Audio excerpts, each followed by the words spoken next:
I was just asking if you guys have ever tried the Tim Hortons pizzas. Hmm. What do you think? Were Yeah. you expecting 2 yeses there? Yeah, my kids love pizza, right? So, well, Mm, as soon as they found out Tim Hortons had pizza, they're like, "Oh my gosh." I don't know Suddenly if I it's would not just call for it coffee. pizza, but it's fine.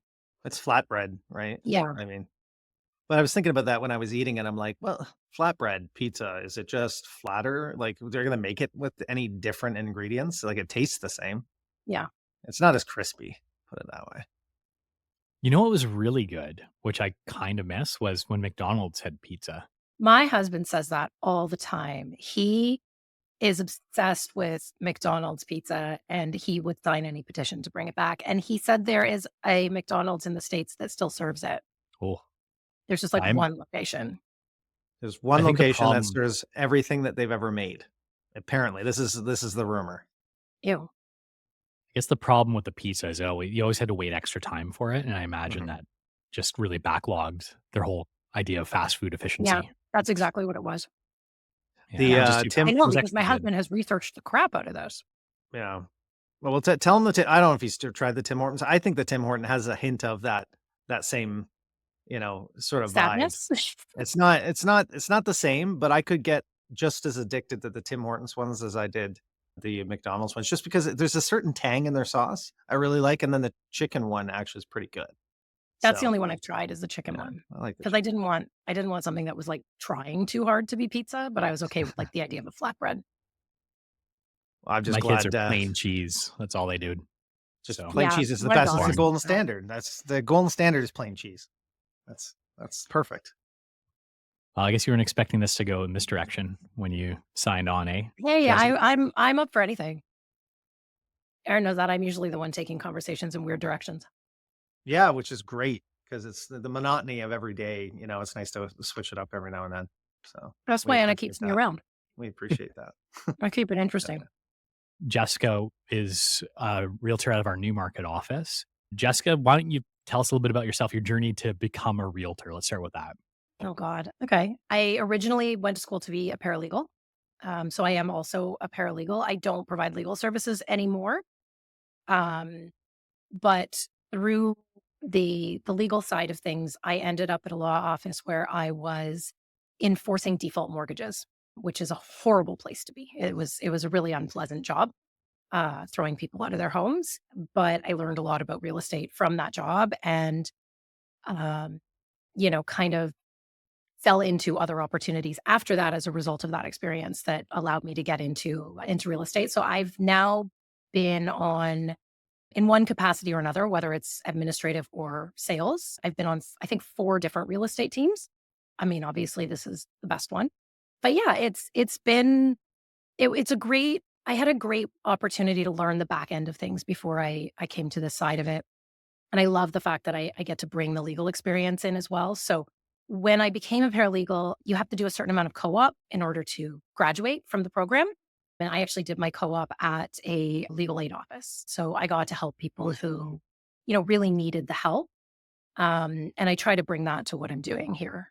So, obviously getting paid is great, but I do work with a lot of tenants still to this day because, I know that there's a lot of people out there who really need help. And I try to bring that experience to my investor clients as well to try to make sure that they're, running a business that's going to have the least amount of hiccups from a legal standpoint.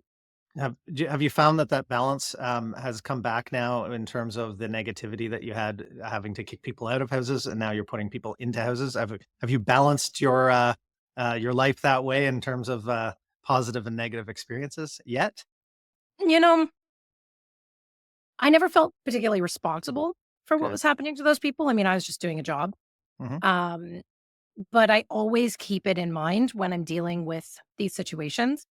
And I always remember um, just any situations. I mean, even over the last year, seeing homeowners and the difficult positions that they've run into, and the amount of calls that we've gotten from people um, who are on the verge of losing their homes or, it's been a really tough year or two for people. And so I always keep that memory really close to my heart of what it was like to have to give people that news. And I want to always be on the other side, making sure that people have a home and are safe. Um, So yeah, I mean, whether that's homeowners or whether that's tenants or whatever the case may be. Most realtors don't come into real estate as their first career, right? There's always that, like, what Sure. did you do before real estate? And I, Yeah. I always find it very interesting how people take their past experiences, not only experiences, but also like whatever they did in their past profession, like professionally, to bring that in to help the realtor experience for their clients kind of going forward, right? And I think having that paralegal background, as well as that story about you wanting to like help people as opposed to having to, do the other side of things, is a very interesting story to me too, and I can definitely see how that would help you a lot in your career. I always say like the best realtors, the ones that started as the ones that had more like the technical background, like a lot of front desk staff, as an example, or assistants, end up making really great realtors because they have all the systems and everything in Yeah. place prior to getting into real estate, as opposed to just jumping in kind of like unorganized, disorganized, or not having that background that you need. So Yeah, absolutely. Yeah. And I mean, that's one of the reasons that I left the legal world, if you will, because, I did want to help people. And I realized very, very quickly after getting my license, my paralegal license in place, that the people who have the money to pay you are not typically the people who need your help the most. And the people who really need your help typically don't have any money to pay you. And so unless you can secure a job at, a legal aid office, for example, which don't have a lot of funding and don't have the ability to hire very often, you're usually in a position where sometimes you have to compromise sort of what you're there to do. And I just, I didn't want to do that. So Mhm. One of the amazing things having you in an office that my office was in is picking your brain with regards to some of the paralegal stuff you did with regards to landlord tenant stuff. And I think it's a yeah, little bit, correct me if I'm wrong. Is it a passion? Because your eyes light up whenever I yeah, bring up a situation. You're like, oh, okay, let's have a yeah, conversation. So I would love to pick your brain. As much as I've done it in the past, I still have never gotten your opinion on a few things that I'd love your opinion on. So, sure. would you be interested in having that discussion? Yeah, absolutely. Yeah, it Um, is. It is a bit of a passion for sure. okay, good. So, when it comes to landlord and tenant, one of the big things, I would say the thing that's on my mind these days, the disappointment I've had with the landlord tenant board. Yeah, Um, I don't know whether or not it was COVID and they just never recovered, or just the way it's run right now, the concerns that we're having from the clients mainly, so landlords and or tenants, specifically landlords more right now, is the fact that any process in terms of evictions, any notices, any court hearings, even from the tenant side, are taking. How long are they take? Like 6, 8 months? Like if you wanted to remove somebody, how long would it take you these days? yeah. It varies depending on where you are. Um, I haven't had a reason that I've needed to look into it in the last few months, thank goodness. Mhm, But last I heard, it was well over 6 months mhm. in the GTA, right? So the further out you get from Toronto proper, it does tend to get a little better from what I'm hearing, but it's still way too long, right? I mean, 6 months or more, up to a year, even in some cases, is a long time. You're going to lose a lot of money by not being able to, get your property back from someone who's not paying the rent, for example. And would you think that there are more professional tenants out there today, or do you think that we're just hearing about them more because they're not being dealt with in a timely manner? I think that I think that when you have a really difficult economy and inflation is high and everyone is struggling, I think people's worst sides are going to come out. And I think you're going to see a lot of people doing whatever they have to do to survive. So, I do think you're going to see more people becoming professional tenants, right? And making very poor choices when it comes to this. I mean, people have been doing this for a long time, but yeah, it was definitely harder to get away with it. And unfortunately, during COVID, it got really easy to just essentially squat in places. That being said, I'm going to throw in my 2 cents here because you know that I lean this way. Um, Tenants have been taking it, for a long time, right? Um, there's a lot of landlords who, let's say, are not professional, Mhm. right? If that's sort of the other way to look at that. And for a long time, tenants really had no protection. And they've tried to put some laws in place and they've tried to change the rules to make it a little more in favor of tenants. And honestly, I don't think that's really helped. I think it's actually just kind of made a mess of things. So now you have a lot of really frustrated tenants who don't have a lot of protection, who are getting, evicted left, right, and center still. And then you have landlords who are now obviously being screwed over, and good landlords who are trying to be professional and reasonable and just Yeah. do, so it's on both sides.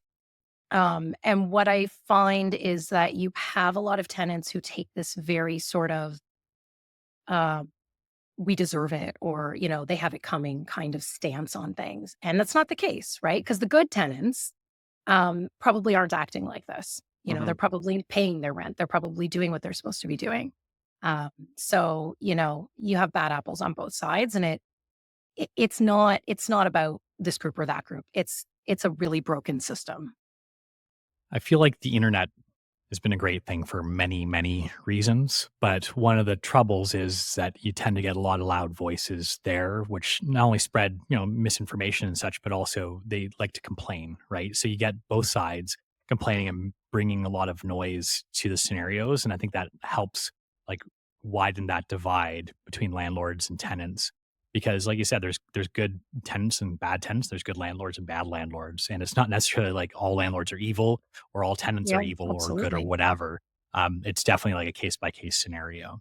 100%. I mean, we have excellent investor clients, right, who care very much about making sure that they're doing things properly, and um and we have wonderful tenants who just want a roof over their heads. So it there are so many good people out there just trying to do this properly and navigate the system, but it's full of holes. So where does a real estate agent's job start and end when it comes to finding a tenant a place, or finding a tenant for a landlord, and then managing, giving notices, and almost property management of sorts. Where does that fine line? Where should it? If you had a perfect world and the way it should be handled, how should it be handled? Yeah, those are two very different things in my mind. So, you Hmm. know, I mean, look, my personal opinion is that realtors don't have adequate training to be doing leases at all. That's my position on it. The course, when I did the course, now I know it's changed, the whole course is different now. But when I did it, the amount of training that we got on this was very minimal. Yeah. And I don't think that realtors have an adequate understanding of the RTA. I don't think they're able to properly advise either side on this for the most part. I'm not saying there aren't agents who know, but um, yeah, there are a lot of people who are taking their instructions from landlords who have been doing this for a long time and are doing it in a very sort of outdated way. There's a lot of people, just really giving a lot of misinformation to their clients because they don't know. And why would they? I mean, we have it for agents who are doing primarily buying and selling. Learning the Residential Tenancies Act is a whole other job in itself if Hmm. you aren't already familiar with it.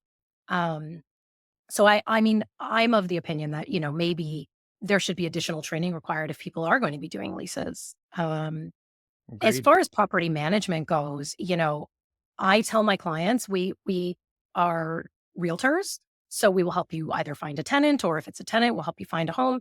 That's it. Like, our job ends when the transaction closes, when the keys are exchanged. That's where our legal ability to represent you really ends. Hmm. And I don't offer property management services. That's a whole other business. Hmm. No, I agree totally, and I think different marketplaces. Linus, you're in Kingston. Kingston handles tenancy different than, or representing tenants different than the GTA. I mean, GTA, I find the realtors are doing a lot of the work of a property manager, and they shouldn't, because that's not why, or what they're really licensed to be doing, right? And they've got to get them. You got to be careful on the advice they give. But as we do in real estate, is we build relationships. So if it's something to help somebody out, and help them through a tough situation, point them in the right direction, and you give the right advice, it can be very beneficial to build that relationship. So that's why there's that fine line between, overstepping and giving incorrect information, which could be detrimental, or um, you know, I guess not giving any services, and you don't want to do that too. So maybe pointing them in the right direction. So what would a realtor? Absolutely. Where would you point somebody in the right direction if somebody came to you today and said, "Listen, I have a situation where my tenant is giving me a hard time. Maybe they didn't pay on time. Maybe it's a few times, and they need to follow the right procedure." Where would you point them? Other than, I Right. mean, you giving advice because you're a paralegal, so you're you're good to Yeah. go. But Well, let's say, I wouldn't yeah, give advice as a paralegal because I don't like that's not a service that I provide anymore, right? I keep my license active just because nice, okay, I like to have it. It allows me to help people with, commissioning documents, things like that, but mhm, it just sits on a shelf to be honest. So as a realtor, I would advise them, you're going to have to call the landlord and tenant board. There I can point them in the direction of the right forms. I yep, can tell them sort of what that process looked like. And there's tons of resources out there. So this is all advice that I can give based on just having, knowledge of those resources and where to find them. Um, and they have to go through that process, but that process is awful right now, right? Because you're yeah, waiting weeks, if not months, for a date just to get an answer from the board. And often the board, unfortunately, will side with the tenant. So in my experience, I know in the past, if the tenant shows up and says, oh, I've fallen on hard times and I haven't been able to make the payments, the board will often give them extra time. Almost regardless of the impact that that has on sometimes, just small time landlords with maybe one investment property and they're relying on those rent payments to, pay the mortgage. And so I think that there's a lot of holes in the way that this is handled. Um, that being said, I mean, you're running a business too, right? As a landlord. So mhm. I think I would love to see, and this is going to be a very unpopular opinion. I would love to see landlords have to be licensed. Like I would love to see landlords have to obtain something to A allow them certificate, yeah, something, right? take a Just that they course, understand the basic rules and obligations, that they understand what the absolutely, processes are, and that they're willing to take that risk. There has been absolutely, more talk about that yeah, picking up steam, though. Like even in the Kingston area, they're talking about like having to register as a landlord. Like if Sure. there's a pilot project on right now for that. So I wouldn't be surprised if something moves along that direction, just to Yeah. try and like help right the ship, like you were mentioning before. Do you get any sort of Yeah. sense that the backlog at the landlord tenant board is starting to catch up a little bit and clear out, or is this something just we're just Yeah. have to get used to going forward now? Because It it got does seem obviously to be really bad with COVID, right? Yeah, that's what I was gonna say. It does seem to be improving since COVID, but it's not where it needs to be. It's not even close to where it was before COVID. Are they back And at the I would office? I mean, I have I was not just gonna today. say, Yeah, I don't think they've even no, gone I back think to they're the still office. doing the virtual, Yeah, thing, which I don't agree with. I think that I understand the purpose of it. They're trying to streamline things. They're trying to make them go as quick as possible. They're trying to get caught up, and I get it. Um, I think that there's some real negatives to doing it that way. I think it's really hard for a lot of people who maybe aren't, as tech savvy, don't have access to the things that they need in order to participate in that properly. And I'm just a firm believer that, an adjudicator is going to do a better job of reading the room when they're in a room with people. You're going to do a better job of being able to kind of gauge things from people's demeanors, when they're not safely hidden behind a camera, so to speak. so some of the biggest mistakes that I know realtors have to give advice on, right? Well, actually, I will tell a story a little bit. I won't go into too much detail, but I did have a client back 10 years ago that I offered to find a tenant for her because she had just purchased investment property. And she said, no, I don't want to pay the fee, and I'll find one myself. Well, she called about 6 to 8 months later, and she says, so I've put a tenant in. She takes care of the place. The place is immaculate, but she hasn't paid me at all ever. She gave first and Oh, last, geez. but there was no payment after that. What do I do? Right. Yeah. And I said, well, okay, so you're going to need to, and I point to her towards at the time it was a actually it was pretty website, right? 4 tenants, 4 landlords. You choose the right one, and then they answer the questions, and it gives you the right forms, which is was really Yep. good. And so she didn't have ID. She put the she put the land or the tenant Oh, in there without even checking ID. I mean, the right. little things like that. So, as much as realtors, they need to be educated and taught, and we host a whole pile of training for our realtors. Um, the advantage of having a realtor to go through the process Sure. of finding a tenant and getting a better quality tenant. What do you think the most important things to do now to confirm this is a tenant, this is somebody who's going to pay, this is somebody who's legitimate and is somebody that you're going to want to have as a tenant? Yeah. What are some of the key points to? Um, Good question. I mean, we do all the usual due diligence, right? Mhm, So, we check the Equifax report, we check not just the score, but the history. Because I always, mhm, get these landlords who are like, I only want someone with over 800 or, whatever it is. And you're like, I get it, but that's not real life. Especially it's gonna be so um, so offside, but especially when the place that you want to rent out might not be the most desirable to the people who have perfect credit and who make over $100,000. Like sometimes you have to adjust your expectations based on what you're offering to. mhm. And one thing I always tell people is the score matters, but the history matters more. Yeah. I was just working with tenants recently who they had just been through a hard time. Like they had had a really tough year, and there was a very logical reason which they could easily prove on paper. Um, you have to take the whole picture into account, and you can't just base it on like a handful of things that you're programmed to ask for. So, we do our due diligence with the Equifax. We get the ID. We check the income source, all that good stuff. Um, but we ask the questions. We dig deeper. If we see something on the documentation that doesn't make sense, like we clarify. I Mhm, will often look people up on Facebook and social media and try to find them, and get a mhm. sense of them as people as well. Because somebody might look great on paper, and then you find out that they're a giant party animal, or the teenage son plays the drums, or the I don't know, whatever. I don't want to You pigeonhole anyone, discriminating but against drum players? Is that what it is? yeah, exactly. But there's always things that the landlord should be aware of. They should be aware of how that's going to impact the relationship. I always tell my tenants, my investors, landlords, it's not the same kind of transaction as a buy and a sell. This is the transaction is relational. Like you are choosing a relationship with another person. You have to deal with this person for a long period of time, and it has to be somebody that you feel comfortable doing that with. And that's really more important than what's in their bank account, or what they're willing to pay in rent. Um, and there's all these other things now, right? People offering months up front, or just all sorts of stuff. All of the extra deposits that are not permitted, but what are tenants supposed to do? You need a place to live at the end of the day.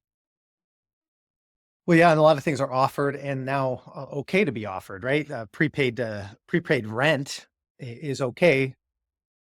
And additional deposits is not, right? Like, it's all in the way you explain it and the way that they Right. prepaid rent can be asked for back. So as much as, somebody's going to say, I'll offer up 12 months. Oh, that's great. Give me all 12. So all the 12's in my bank account now. And they spend 1 month in the unit and say, oh, by the way, Yeah. can I have all not remaining 11 months back? And based on the rules, they have to give it back. So as much as they offered it at the beginning, it's Sure. only, But then at prepaid. the same time, Yeah, if the landlord refuses and the tenant wants to pursue that and they go to the board, well, guess what? They're sitting in the queue just like everybody else. So by the time they actually get a hearing date, true. That's true. most of those months are gone. So again, it's a broken system, right? There need Yep. to be Yeah. Yeah, you're right. better ways. And then there's the new Ontario standard lease, right? It's not Mhm. that new anymore, but No, yeah. still people are learning how to use it, and not using it. And one of my favorite One of my favorite things that I run into a lot is that people don't seem to understand that you are required to provide an address for service. So you'll notice, obviously, on the lease agreement as well as on the Ontario Standard lease, Mhm. there's a section, where is the tenant supposed to serve documents to the landlord? They require a physical address. Now, there is also the option to serve digitally, like you can put an email on there as well, but you are required to provide an address for service. And this is for obvious reasons. If the tenant needs to pursue legal support at some point in the future, where are they supposed to serve documents to? And it's such a simple thing. And I've had so many agents say, their landlord doesn't want to provide it. They don't have to. They've given an email address. And I'm like, what happens if they stop using their email? What happens if they get locked out? What happens if their email gets full? There are so many things that can go wrong with that. You are required. And the thing that I think is really interesting, if I'm not mistaken, if nothing's changed since I last looked into this, not providing the Ontario Standard lease or an address for service is the only reason that a tenant is ever legally allowed to withhold rent. Oh, really? Yep. Now, that's only 1 month's rent, but if the landlord doesn't provide it within, I think it's the first 21 days, 28 days, so 20 something days, um, the tenant does not have to pay rent. Uh, Once it's provided, they do. They can't just be like, well, you didn't provide it within that, so you're never getting it. They do have to provide it once they get that information. But I always thought that was really interesting that, Right. if the board is saying, if the legislation states that this is so important that we are going to allow tenants to withhold rent where they're not allowed to do that under any other circumstances. The house could be full of mold, full of, I don't know, bats. It could be falling apart. There could be water spraying. It doesn't matter. They're not allowed to, they have to continue to pay and then pursue being reimbursed. But under this one circumstance, if they don't get that information, and of course, because without an address for service, how are they supposed to pursue any of those other things that could come up? Right. So it just makes me laugh that I always have this conversation Yeah. with other agents about this address for service. I'm like, why is this such a big fight? So But Ontario Standard lease, a good thing, bad thing? You think it I was, think it's a good thing. yeah, I thought so I too. do. Yeah. Yeah, I do. I think it I think standardizes that it. I was a tenant for a long time, and it always astonished me how, when I interacted with other tenants, like my neighbors, and they had no idea what their rights were. They had no idea that they had rights. Mhm. And for people who, I was fortunate enough to grow up in a home that was owned by my parents. Um, but when I met other tenants in my adult life who grew up in rented properties, there were very different rights. There were very different dynamics in play when their parents rented. Mhm. And so they grew up in an environment where they didn't really have any or very few, right? And so I think the Ontario Standard lease is clarifying things for a lot of people who need to understand. Um, I think it's a silly extra step. I think it would be a lot simpler if we could just kind of amalgamate all of the forms into one, but you know, it is what it Yeah. is. Um, Get on it, Aria. a a resource. I was thinking about some of the resources. I mean, I don't know if they've gotten better or worse, to be honest. I used to love when I was actually buying and selling all the time, or leasing and representing the landlords. The resource that the resident, and I think it was called something different back then, right? They changed the name as Landlord Tenant Act and then went to Residential Tenancy Act, and so now they have a new website too. It's not quite as easy to find the information I find.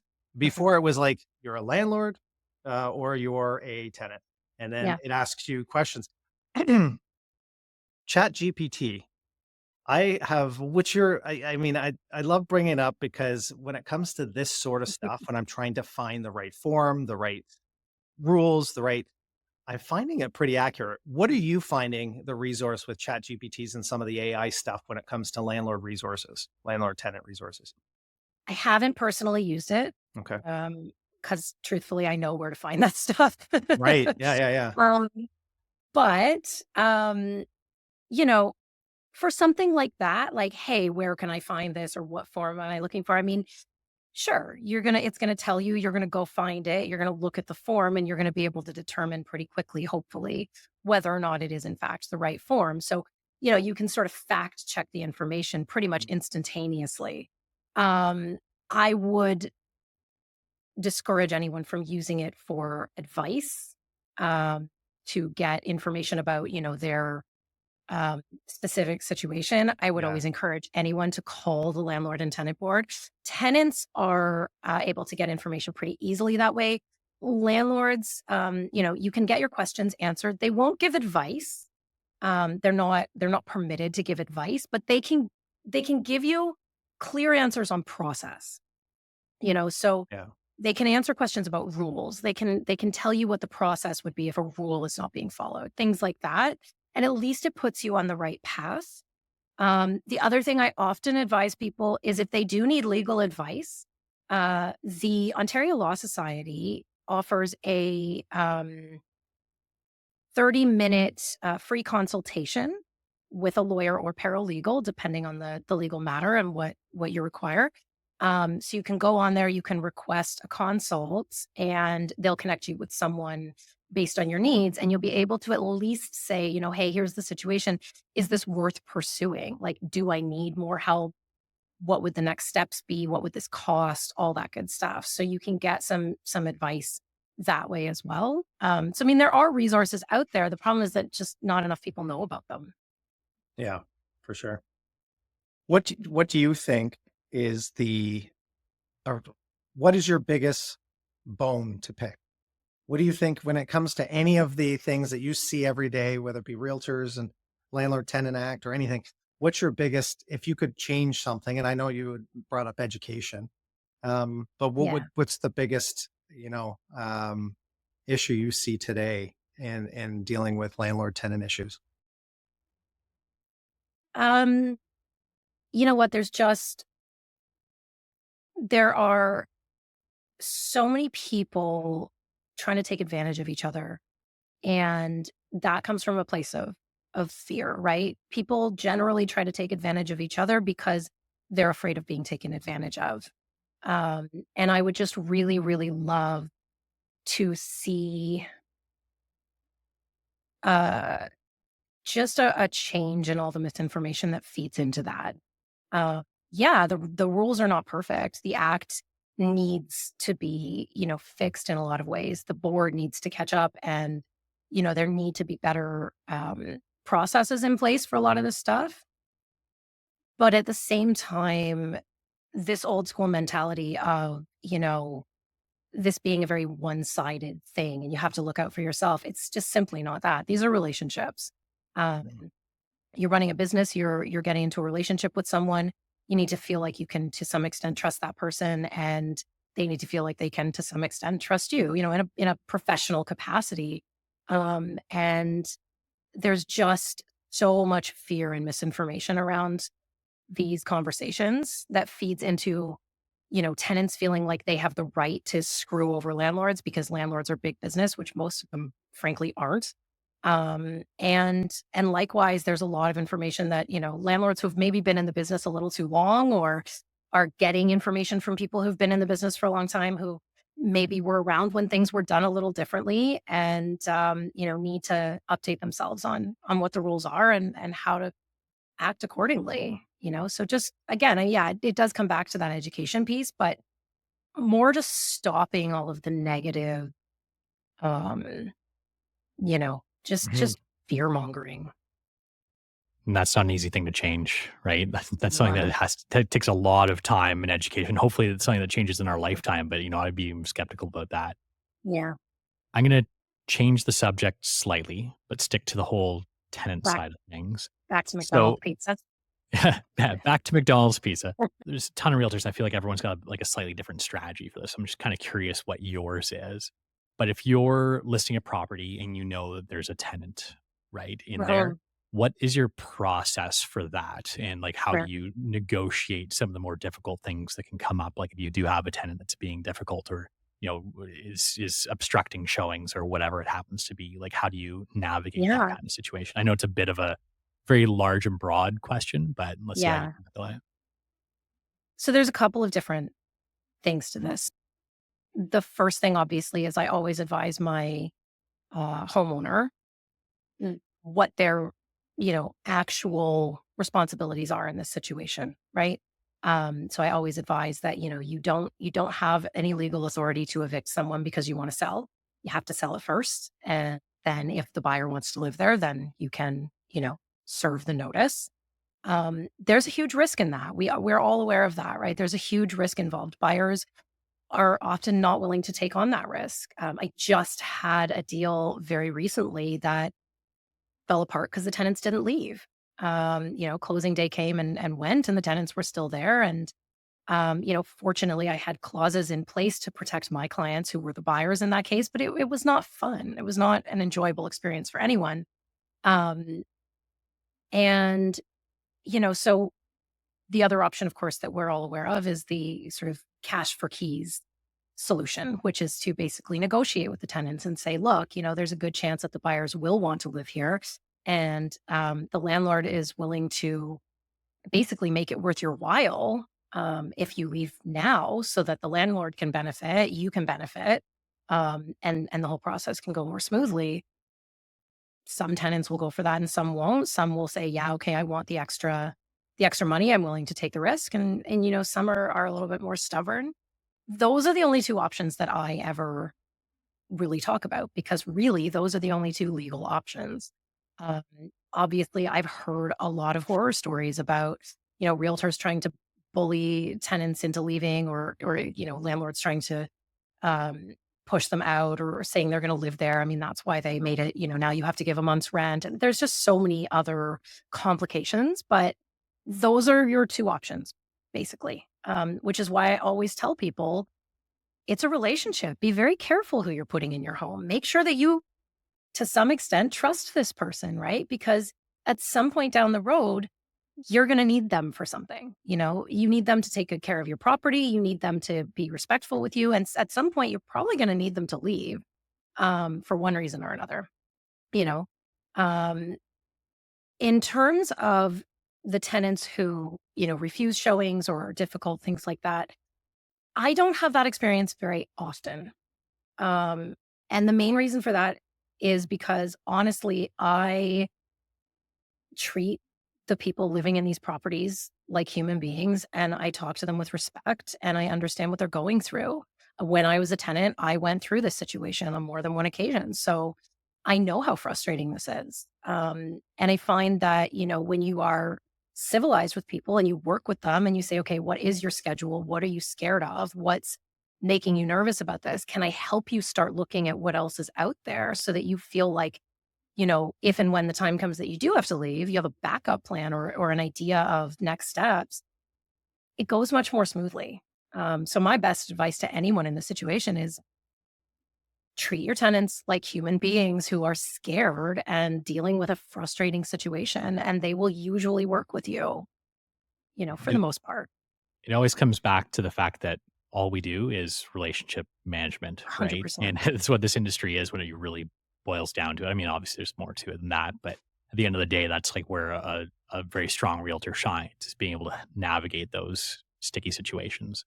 Um, I did want to ask you about cash for keys a little bit too. How do you tend to kick off that conversation? Like, I know a lot of realtors like, do you leave it to the landlord? Do you jump into the realtor? Do you get a paralegal involved? Like, what is the typical way you'd go about having that conversation with a tenant, or is it just situational? Yeah. It's very situational. It really depends on the landlord's relationship with their own tenant. If the landlord has a great relationship with their tenant, a lot of the time this conversation's already been had by the time I'm even involved. If it's an okay relationship and the landlord just needs a little help having it, yeah, I'll call the tenant. We'll have that conversation. We'll say, hey, like this is the situation that we're in. It's going to benefit, everyone, I think, to do it this way. It's going to be a lot easier. You're not going to have to put up with a bunch of showings. Like there are benefits to the tenant for just, taking the money and run. Um, if that's what they want to do. And so, we'll have that conversation for sure. Um, I don't personally like to get a paralegal involved unless there's a reason to. And at that stage, I don't know what that would even be because, as I said, the landlord doesn't really have the right to require the tenant to leave in order to sell the property. So, not totally sure what a paralegal would do except also try to negotiate with them. And you know what? Some realtors might prefer the paralegal to do that and just stay out of it entirely. And again, that just depends on the circumstances, the relationship, what's going on with the tenant, what their, attitude with everything is like. But yeah, I mean, usually I can have that conversation and help them understand, look, there's benefits on both sides here. If we can come to an agreement that everyone's happy with, now you've got first and last and maybe a little extra in your pocket possibly to go find something else and you might not get that later on if and when the buyer decides to move in anyway. So, part and parcel. One of the biggest questions that I get is N11 or N12? Can you describe the difference between those two notices and why you would use an Absolutely. N11 and then why you would use an N12 Yeah. Well, I can say right off the bat, and we see this a lot. I'm sure you see this all the time, all Aaron. the time? The situation that we're talking about where, you have a client, they want to sell the house, there's a tenant in there, N12 does not apply. If you want a tenant to vacate so that you can sell the home, if you are serving an N12, it means that you are saying that you want to move back in. And unless you actually intend to move back in and live there for a reasonable period of time, for that being your intention, and that can happen. I've had clients say, I'm going to move back in, live there for a year, fix it up slowly to get it ready to sell. Sure, that happens. But if you're going to move back in there and then, sell it a month later or whatever the case may be, you're using it wrong and your tenant is probably going to come after you and they're going to say that you gave them notice in bad faith. So in this case, if you were going to make arrangements with your tenant, they're agreeing to leave just because they're nice. And I have seen that, by the way. I've seen, landlords and tenants who have such great relationships that the tenant is like, no, I can totally see what you're trying to do here. I totally get it. I don't want to stand in your way. Give me a couple months to find something and I'll get out of your hair. I've seen that. Um, that's an N11. If you do a cash for keys arrangement and everyone is good with it, that's an N11. Um, Whatever the case may be, that's really your only option at this stage. If you've sold a tenanted property and the buyer says, usually in the offer, we want to move in, then you can serve your N12. You should have that in writing from your buyer. And then you would serve your N12 and you would check off that the buyer wants to move in. I'm sorry, it's so loud here. We can't Um, hear. That's okay. okay, good. Then you would check off that the buyer wants to move in, and that's when you would use your N12. The only other time that you're really using your N12 is if you or, immediate family, parents, child are going to be moving back in. So N12 is when there is actually somebody moving back in for personal use. Yeah. And N11 is when there's a mutual agreement to leave. Yeah, exactly.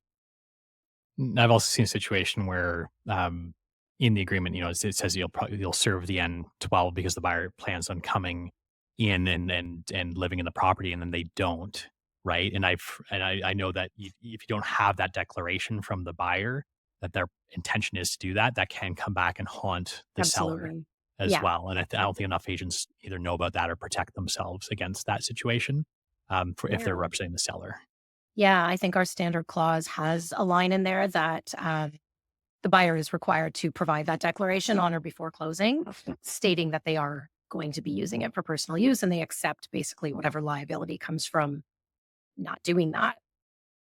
Something I want to talk about that came up, and it always comes up when I'm talking to agents with regards to purchasing a property with a tenant in it. And there's, we'll just put serve the N12, give the declaration, all the rest of it. And they have to leave on closing, right? And I said, no, they don't have to leave. Well, what do you They're mean? supposed to leave. They have to be good. Well, what you need to do is you need to sit down with your buyer and make sure they understand the risks Absolutely. of having a tenant in there on a house that's supposed to close, Absolutely. right? Yeah. Yeah, and I mean, there are, clauses that you can put in your offer. So, I mentioned I recently had one like this, and we've had this happen in the past, so I knew, Mhm.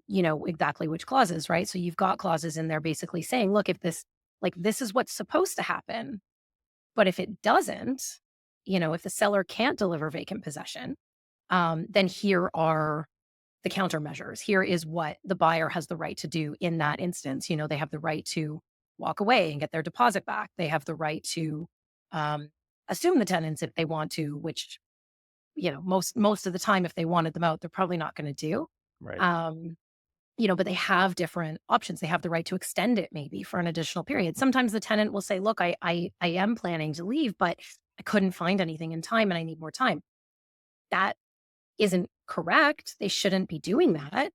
Um, and, there could possibly be measures that the landlord can take in that case if it does in fact kill the closing and cost them money. But, you know, a lot of the time, sometimes an extra couple of weeks can make the difference between a deal closing and not closing, right? Just giving them a little bit more time to sort it out.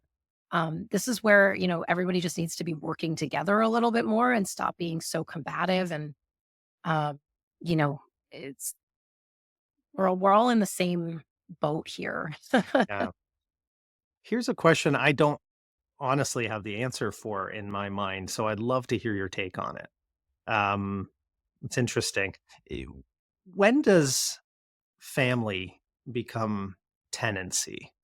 You have your kids or your okay, anybody, it could be a cousin living in the basement and they're paying you $500 to be in the basement. And then you want to go sell and the cousin goes or the kids, I don't say, I've heard of this happening where they go, well, you can't just, I refuse to leave. I'm a tenant. You have to serve me notices. I mean, what, how do you deal with that? I mean, I do have a situation where very much the son was writing stuff on walls and doing stuff so they would not sell the house. So I'm thinking Right. like if he, can he claim tenancy? Are you talking about yourself here, Aaron? Are you trying to evict your My kids? kids aren't old enough. Uh, um, you know what? It's so again, I'm a little rusty. I haven't really like sat yeah. read through the act in a while, but it's pretty clearly defined as for starters, in order to be covered by the RTA, a person needs to be living in a separate space. So you can't be like sharing a kitchen, for example, or Interesting. I think a bathroom with the homeowner. So that's a great uh, kind of determining factor right there. That's an easy one. Where, if you just check really the definitions of what does the RTA cover and what, is not Mhm. officially a tenancy in that way. Um, I mean, honestly, in that situation, it's tough because even if it's not a tenancy, um, what do you do? Like as a Yeah. parent, I mean, do you get the cops involved? Like, what do you do? Well, I'll That's tell a you, really tough situation. in the situations I've dealt with, yes, and there has been police called on Yeah. and there's a lot of, things going on, in the world and things that can happen. And you hope, knock on wood, that you never have to deal with, family giving you a hard time and stuff like that. But with mental health issues and trying to remove, the situation, that it's just interesting to know where, legally the lines are drawn and who to Yeah. contact and all the rest. And it was just an interesting conversation I had with somebody recently, and unfortunately, they were going through that situation. Mhm. Yeah. Yeah. No, that's no fun. So really flipping the script here and kind of going back, I've been thinking about pizza then pretty much the whole time we've been chatting too, since we started talking about that off the top. But today is Friday. That's when we're recording this, and it's pizza day at my household. So, what's your favorite pizza place? It can be local, it can be like just chain restaurant, whatever. Like, do you have a pizza place that you enjoy? And please don't say Tim Hortons is your number one. Erin, you want to go first? Oh, this is up to you. I'm gonna tell you the real answer after you're done.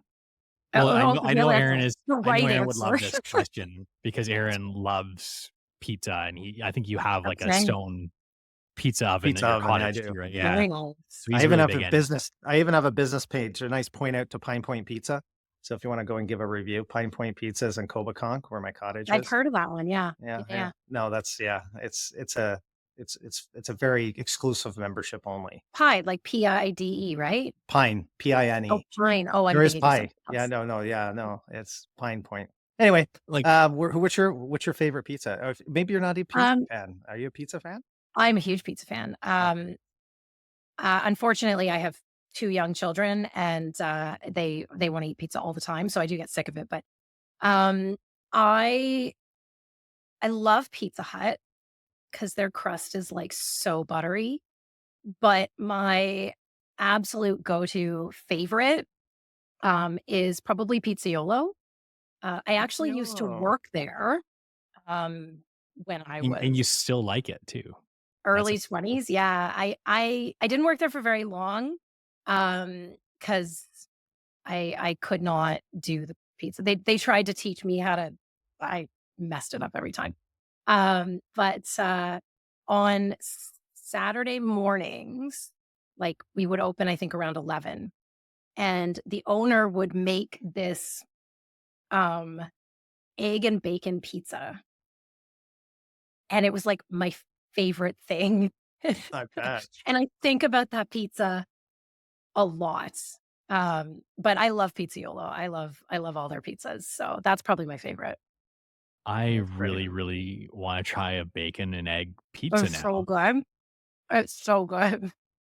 I've been making a lot of pizzas recently with a garlic and or you got the Alfredo sauce, so like a garlic, Mhm, even Caesar dressing, and you mhm. start.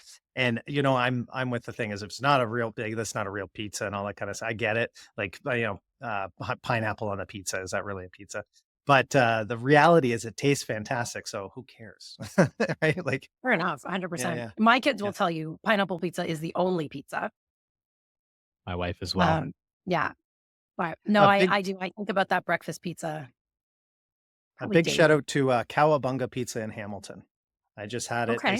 They said that, they've got the stuff on their, Instagram and stuff with, them being, voted the world's best pizza, cheese pizza. And, the cheese is the golden, slice. It's the golden, standard of pizzas. So if you're ever gonna compare pizzas, cheese pizza. And if you ever get a chance, one bite, everyone knows the rules. It's the one bite. David Portnoy does his videos on YouTube, and he actually has a one bite app, and you can check the scores of any pizza place in North America. So Yeah, I another didn't know good that. That's good cool. good way to check out. Yeah. So Cowabunga in Hamilton, I had a couple months ago, and it was fantastic. It was probably the best pizza I've had. I've got a little anecdote which kind of reinforces Aaron's love for pizza. We did our Kingston grand opening several Oh, months ago, and one of the food vendors we had was Kiln Crustco, and they make the stone fired pizzas. I feel like Aaron, well, that was probably the highlight of it was the fact was that he enjoyed the pizza so much. But also, I saw him out there chatting to the guy about how he makes the pizzas for probably a solid like half hour, 45 minutes. I was like, Aaron, like we're Erin, you're doing a such a grand nerd. opening here. Oh, You're I just nerded sitting here out geeking out over huge on the pizza. pizzas. Oh my god. Yeah, you have the temperature, the bottom, the top, the dough, what goes in, how long does it you let it ferment, where he gets his flour from. Like, I mean, we went into everything. It was amazing. That's cute. It was That's good pizza too. adorable. Yeah, yeah. Thanks. Well, I know what I'm gonna try and get tonight for pizza night. I'm gonna see if I can get one of those egg and bacon pizzas, see if anywhere in town makes something They do similar. not, believe me. I have tried. Oh, and potato pizza. That was the other thing they used to make. Like Oh, potato pierogi pizza. pizza at Boston Fantastic. I feel like we're getting down a bit of a rabbit hole, but pierogi pizza at Think we might Boston be Pizza. hungry. Yeah, they do good Yeah. because they use the potatoes instead of the pierogies, right? Yeah. And it's a pretty delicious pizza. I had that maybe I'll about have a to week try ago. that. Yeah. Well, Jessica, thanks so much My for coming on pleasure. the Thanks show. for It's been a having great me. one. We've had a diverse range of topics from landlord and tenant issues to pizza. But if you liked our show, you can subscribe to it pretty much wherever you find your podcasts online. If you're looking for it specifically, you head over to livingthedream.show where you can watch this and past episodes on our YouTube channel as well. So, Aaron and Jessica, thanks again. As always, have a great week.